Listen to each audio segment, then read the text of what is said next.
Tere õhtust, korvpallisõbrad! Täna läheb eetrisse Pall korvi teise hooaja viimane saade, mis on ühtlasi kokkuvõttes 35. saade. Tänases saates võtame kokku möödunud korvpallihooaja ja ka FIFA spordi staaride vabavisete rubriigi. Nagu ikka, alustame meie teemadest. Tänavune Eesti meister on Kalev Cramo. Leedu korvpalliliidu peasekretär jagas saatega Pall korvi oma mõtteid korvpalli arendamise teemal. Tänavu algas suvine tänavakorvpallisari Tartus. FIFA spordi staaride vabavisete rubriigi võitsid meestest Jaanus Saks ja Siim Maaten ning naiste arvestuses Keter Jaani ja Kristel Aaslaid. Põnev korvpallihooaeg on läbi saanud ja Eesti meistriks krooniti BC Kalev Cramo. Kui põhiturniir läbiti ühegi kaotuseta, siis finaalseerias tuli korra siiski Tartu Ülikool Rockile alla jääda. Saate alustuseks meenutamegi veel finaalseeria viimast mängu ja selle järgseid emotsioone.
Hooaja lõpu puhul jagas korvpalliliit möödunud neljapäeval hooaja parimatele ja koostööpartneritele meeneid.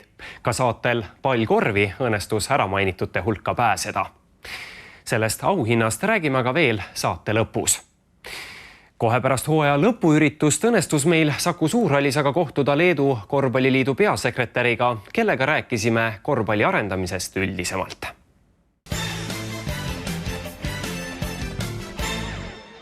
Leedu korvpalliliidu peasekretär on õnnelik, et viimastel aastatel on ka väiksemad klubid hakanud aru saama, et klubide edukaks eksisteerimiseks on vaja muudki peale heade mängijate. Everybody understand finally that we playing for the fans, for the spectators, and you must to create value for the spectators. Not all the teams could win medals. Of course, we know that only 3 kind of medals we have, but also you must have a strategy. Why you playing, why you doing this? First thing, it's a population of sport. Another thing is popularity of sport, also health, and later it's only, achievements and results. So also if you're having something in arena, not only with the basketball, because if the kids coming, wives coming, parents coming, so you must put something what is needed for them. Of course, you supporting own team. You must create a history, and history is starting, not like, Žalgiris have very good past, and now they're creating future. So for the clubs, it's time to create something. So, and we're very glad that in all regions we're having this boostings, and I'm very glad that who's creating a story, they're having very real success, because with the good money, we can only succeed for 1-2 years. If you need creating structure from grassroots, not the kids, not the schools, so you're just wasting money. Mindaugas Špokase arvates on Eestis korvpall selgelt tõusuteel. I think Estonia, our good friends Keo and Yuri is doing a great job. They're starting to do something, and I think they're creating a story. I'm really glad what they did last year with Eurobasket 2015. To bring so many fans to create a story, it's also value. I think they must to go in this way. Of course, national team must to show results.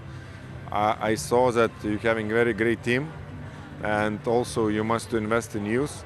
And I think it's not per one day creating a story, but I think you're doing great, and of course you need the results and achievements. No doubt that you will go and qualify to Eurobasket 2017. Leedu korvpalli edu võtmeks peab Špokas häid eeskujusid.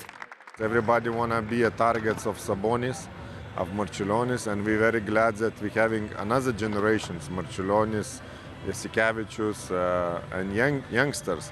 And now we're having Valančiūnas, Motiejūnas, and now we're having new junior Sabonis.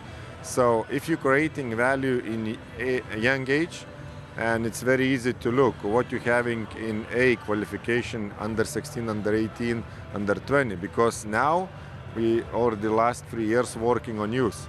We're investing a lot of, I didn't say money, human resource on youth, especially we're having very strong youth league.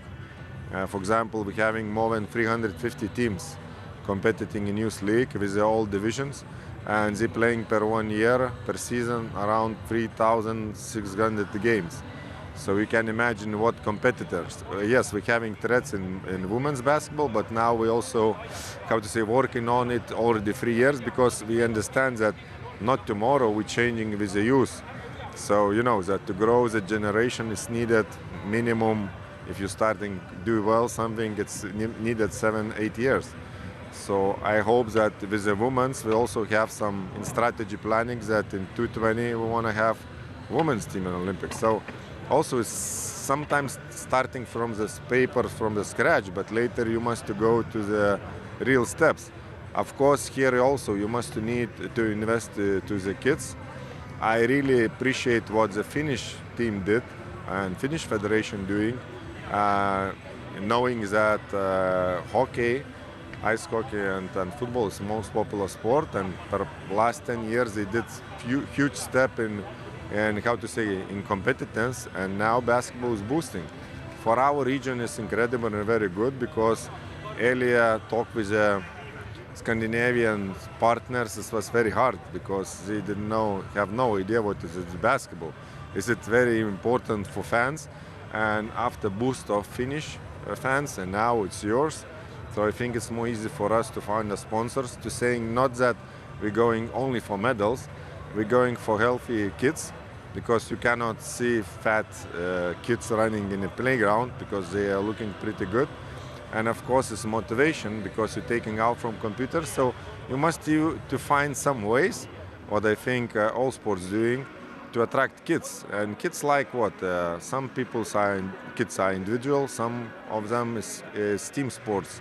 So you must find in a young age who's related to basketball, who's related maybe to individual sport. And you know, for kids it's most important technique in young age, and later when they're growing, you know, when your body is growing, later you're having results. Of course you must also, it's a coach's thing, but you must find the kids not only what is good for age under 16, but in age when they will grow for under 20 and for men's teams.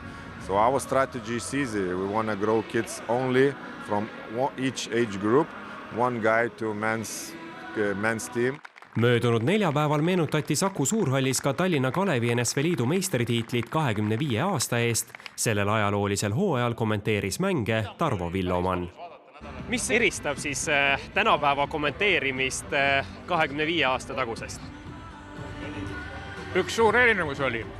Kui üks kommentaator oli, siis pidi ta tegema seda kahes keeles, eesti ja vene keeles, ja 10% reportaažist pidi olema venekeelne, 90% eestikeelne. Ja kuidas siis välja tuli toona? Noh, tuli nii nagu ta tuli. Vahest, kui oli mängukäik oli väga pingeline, siis läks nagu see venekeelne osa meelest ära, ja siis järsku tuli meelde, siis jälle 2-3 lauset ütlesid vene keeles ära ja panid jälle eesti keeles edasi. Ajakiri Basketball. Vormista aasta tellimus www.tellimine.ee. Nüüd aga loosime välja ajakirja Basketball 6 kuu tellimuse kõikide vahel, kes jagasid meie saate reklaami Facebookis. Ja võtan siis loosikorvist ühe nime ja võitja on Janne Randjärv. Palju õnne Janne Randjärvele ja palun võtke meiega Facebooki privaatsõnumi teel ka kohe ühendust. Olgu veel mainitud, et meil pole õnnestunud tabada Neeme Eskot ja Urmas Pilve, kes on eelmistes saadetes võitnud ajakirja Tellimuse. Seega, kui te meid vaatate, andke endast kindlasti märku. Aga kui korvpallihooaeg on läbi saanud, siis tänavakorvpallurid alles alustasid. Tänavuse tänavakorvpallisarja esimene etapp toimus Tartus, kust lühikest kokkuvõtet teile ka pakume. Eesti korvpalli toetab Unibet. Unibet, mängijatelt mängijatele.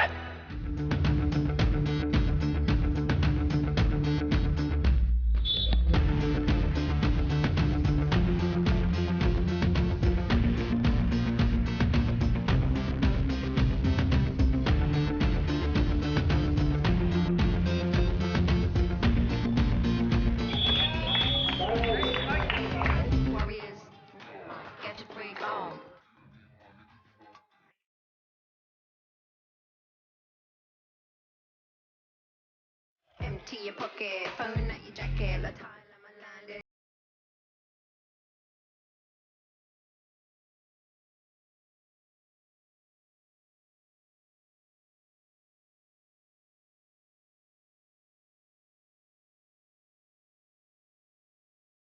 Bye bye.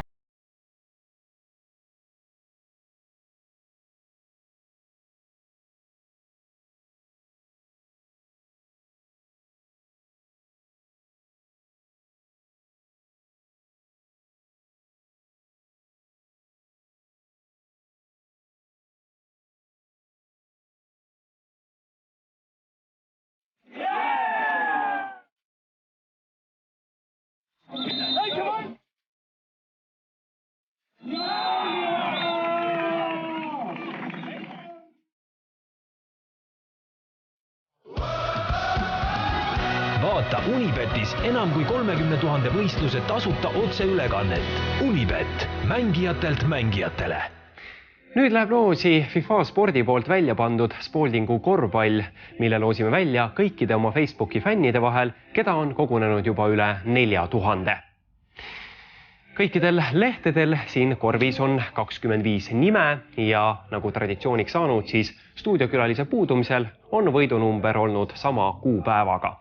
Kuna täna on 6. juuni, siis number 6-le läheb ka auhind.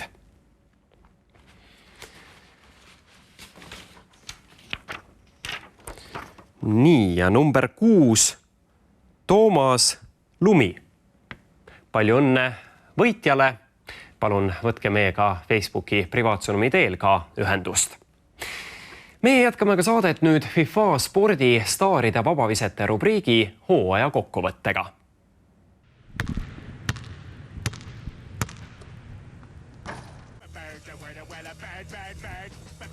Tuli! See ongi nagu minu siuke tase. Ega ma nagu väga hea ei ole, jah. Kui peaksid valima siin pallimängude vahel, kas eelistaksid ikkagi korvpalli? Vot ei tea, tegelikult pallimängud on kõik nii erinevad ja igaüks on omamoodi eriline, et igal ühel on omad võlud. Väga hea vastus, aga... Ja tuli ära! Tuligi! Lahe! 10-5! Täna on aga meie külaliseks trikimees Jürgen Weber.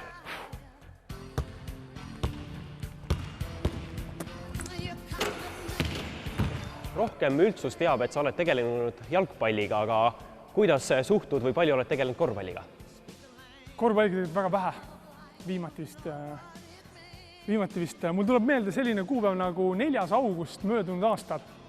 4. august möödunud aastal me istusime vennaga Lembitu pargis. See on sellised malelauad, mis on parki pandud maha ja mängisime vennaga malet. Ma arvan, ma ei ole vennale kaotanud males umbes 8 aastat. Ja ma jäin siukse surve alla ja me leppisime kokku, et kui ma kaotan, siis me teeme ühe kabe veel. Ja ma kaotsime, mängisime kabet, aga too päev me korvpalli ei puutunud. Ja kas Jürgen Weber tõuseb meil liidriks FIFA spordistaaride vabaviset? Nii palju ise spordiga oled tegeled hetkel. meeldib? Vaata mind, ma olen väga sportlik. Just, ma seda vaatangi, järelikult vist tegeled igapäevaselt. Nii, ma üritan olla, kuna mul on, minu võsudki on mulle suureks eeskujuks, et mitte ära kukkuda.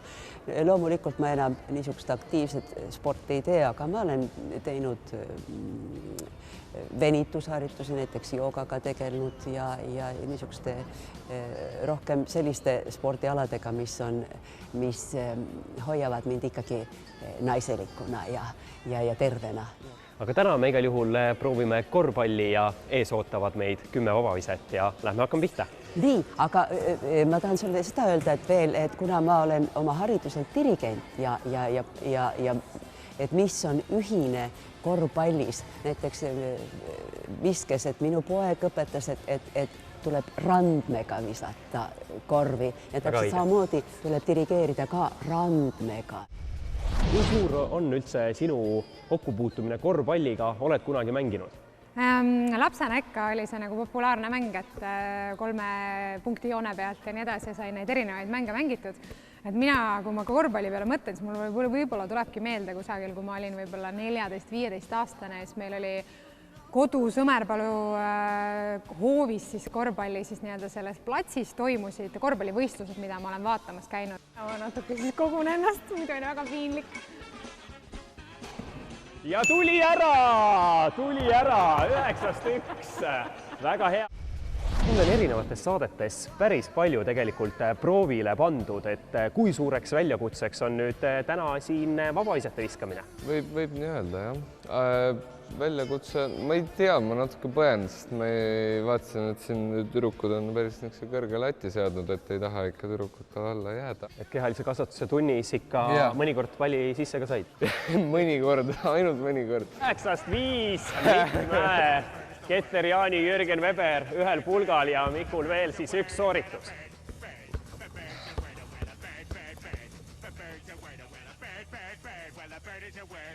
Ja tuleb ära 6. avamus. Erik, sa oled kindlasti eelkõige tuntud korvpallifännide seas selle poolest, et kunagi tegid koos Martin Müürsepaga sellise laulu nagu Sõbra laul. No jah, see on legendlaul.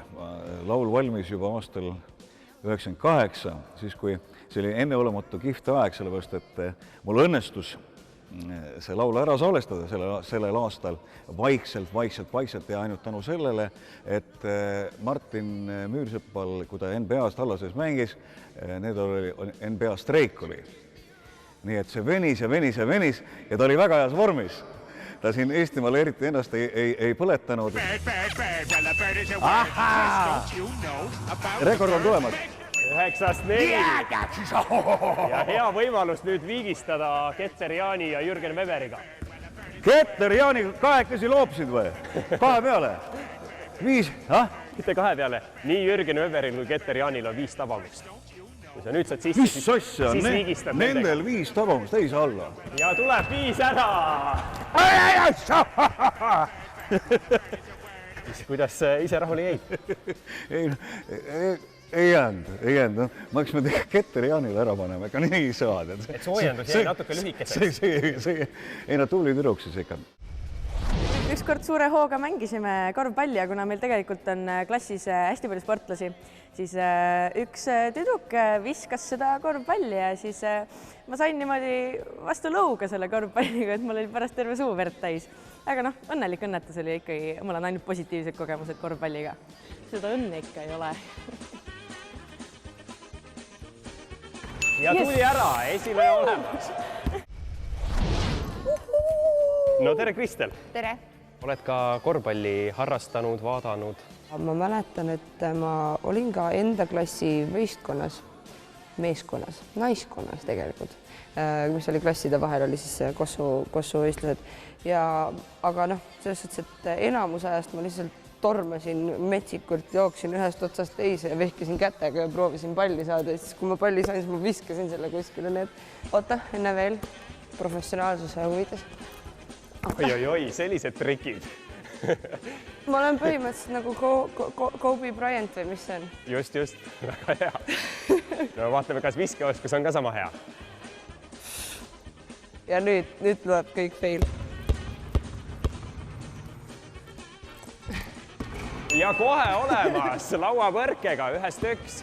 Ma võin öelda näiteks, et Kalev Cramo, Eesti karikavõitja, keskmängija Josh Boone, ameeriklane, kes alles lahkus võistkonnast, viskas palju kehvemini vabaviskeid 40% ligi. No nii, Cramo, viska kõne peale. Ja, ma olen mänginud, aga mul ei olnud tegelikult mängus sellist viskaja või mängija rolli, ma olin ikkagi keskmängija ja kuna sel ajal ei olnud tähtis, et sa oskaksid väga hästi põrgatada, siis ma olin see mees, kes viskas haaki ja olin rohkem meeskonnas selle jaoks, et Eestile haiget teha natukene. Ups, ma nüüd ütlesin selle välja, aga... Nii. Pinge maas täielikult, pinge maas, nüüd on pinge maas. Pallimängudega minul nüüd küll kokkupuuteid eriti ei ole. Ma ei ole nii seltskondlik inimene võib-olla, et harrastada või täita oma vaba aega selliste harrastustega, kus higised paljad mehed nädala lõppudel kogunevad kuskile, loobivad, ajavad palli taga ja siis käivad üheskoos saunas. Aga millega siis meelt lahutad, millega muidu vabal ajal tegeled? Loen raamatuid, käin metsas, naudin maailma kõige meeldivama persooni ehk siis iseendaga koos olemist. Ja tuli ära, 7-1. Ükskõik milline sport on terviseks ja kasuks, et ma arvan küll. Nii värskes kui umbses õhus liikumine peaasi, et niisugune aktiivne füüsiline tegevus toimub. Vähem suhkrut, vähem nisu jahu ja vähem pärmi. Oi! Tere, Jaanus! No tere! No näha on nii sellest sooritusest kui ka sinu särgist, et oled suur korvpallifänn. No kas nüüd just mega suur, aga jälgin mängu, ütleme nii. Viimane vise hetkel esikoha jagamine Mikk Mäega. Kas tõused liidriks? Ja tuli 10-7. Who the fuck is Mikk Mäe? Maailmas väga paljud räpparid teevad ka korvpallilugusid, et millal teed siis esimese korvpalliloo? Siis kui 10-8 viskan. Milline on sinu seos spordiga? Käin jõusaalis mõnikord, palju käin jalgsi, lifti ma ei kasuta. Ja tuleb ära, kohe tuli ära! Mis siis on, ütleme, selle aasta võiks öelda suurimad saavutused või sündmused sinu elus praeguseni olnud? Üks põnevamaid on vist siia tuleks, sest ma isegi nägin täna seal unes painajat sellest, et ma siia tulin. Aga kuidas muidu suhted spordiga on, et sportlikus heas vormis oled ju küll? Jah, aga vaata tabamisspordid ei tule mul kunagi välja, ma ütlen seda ausalt. Jah, loomulikult mind pandi korvpalli mängima kooli ajal.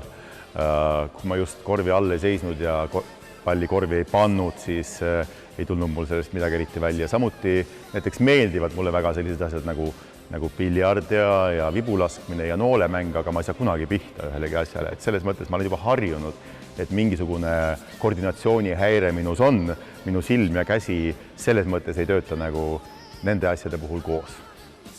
Aga seest on sul hea hääl ja hea kõrv? Mul on palju häid kehaosi, aga need ei aita mind praegu. Ole tubli pall, mine sinna. Ja olemas! Täitsa korralik tulemus. Päris esikolmikusse ei saanud, aga üllatasid iseennastki või? Ei, kui siis halvasti. Niipidi, et ikkagi olid ootused isegi suuremad? Ma arvasin, et 10-11 umbes võiks minna.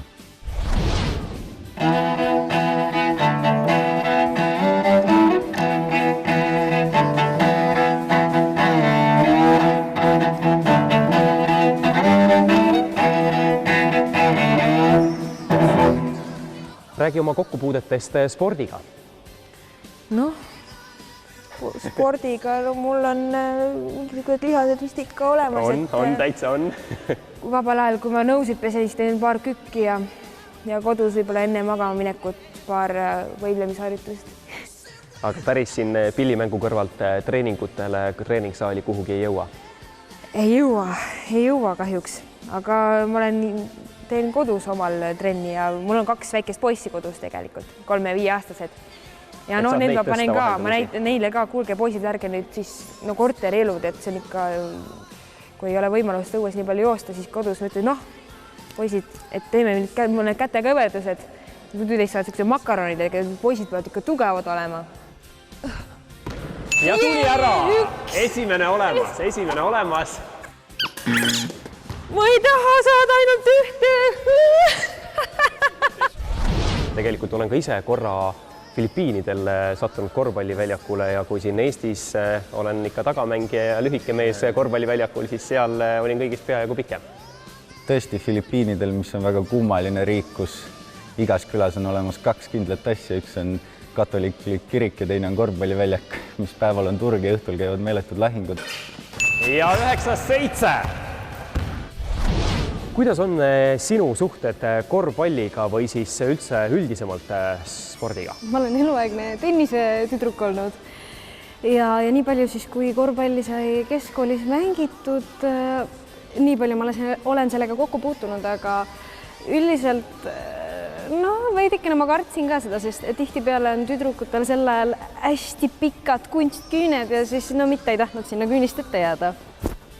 Ja tuli! Sellega ongi FIFA spordi staaride vabavisete rubriigi esimene hooaeg lõppenud ja võitjaks osutusid Jaanus Saks ja Siim Maaten 7 tabamusega.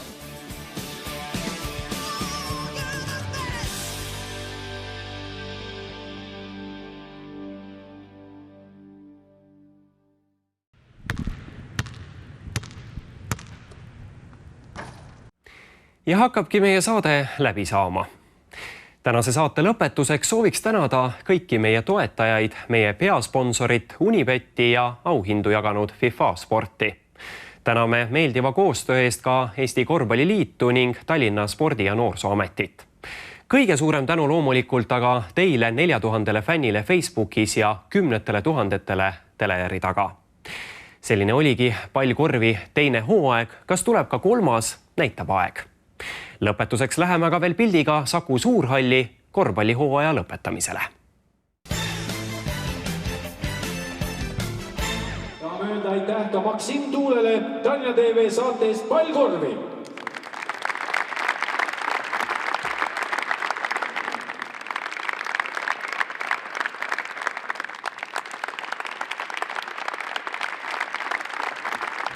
See auhind on teile, kallid televaatajad. Aitäh vaatamast. Aitäh, Eesti Rahvusringhääling! Pallkorvi! Suvi, Siller on suvi, lõputult pikk on veel, kauaks nõnda nüüd jälle jää.